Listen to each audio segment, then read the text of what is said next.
Welcome back, and we're going to be talking about pets and e-commerce, which is an interesting combination. So we've got the CEO, Alan Simon of petproducts.com, and also the Vice President of Business Development, Kevin Yamano from petproducts.com as well. Yes. So great to have you here. So Alan, I'm very interested in your history. So you've been in the pet business for a while. So kind of tell me, how you got started in here and what some of the products you are that you created. I started out in the retail business.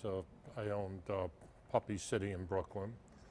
And then from Puppy City in Brooklyn, I started coming out with a couple of products. And in those days, people used to use newspaper for housebreaking aid and put on newspaper. And the dogs would urinate on the newspaper. Mm. So one day I got the idea of using a hospital pad. And we chemically treated a hospital pad. And I came up with a 7-pack. And we had TV ad for 10 seconds, and it was free housebreaking wee-wee pads with every purchase. So it went from a 7-pack to a 14, to a 25, to a 50, to 100. And then it went to about $25 million in wee-wee pads. So every time a dog urinated, I owned the toll booth. You rang a bell, right? Right. And that was when? How long ago was that? I started it in '97, and I sold to Central Garden and Pet. No, I started it in 1972. In 1997, I sold it to Central Garden and Pet. And so now you've come full circle to e-commerce and pet products. Right, and a lot of that is due to Kevin, because he's a lot smarter in .com business than I am. I yes him a lot, and I listen to him. Yeah. And petproducts.com is doing fabulous.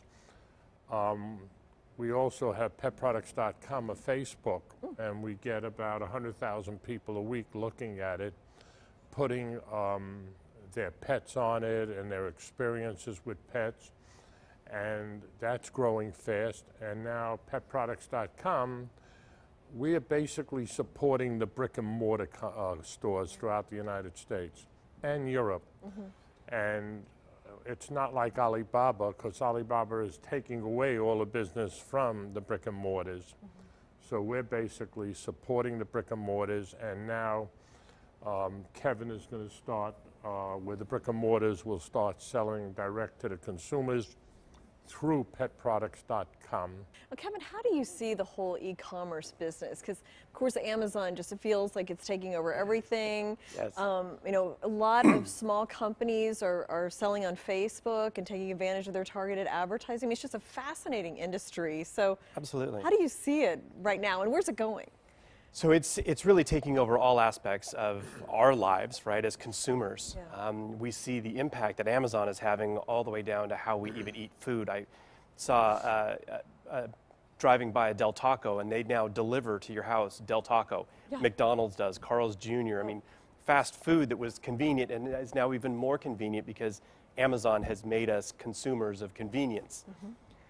The pet industry is lagging behind on the convenience side of things. We've seen the acquisition of Chewy by PetSmart recently, and Chewy is growing by leaps and bounds, with that customer service, with that convenience factor.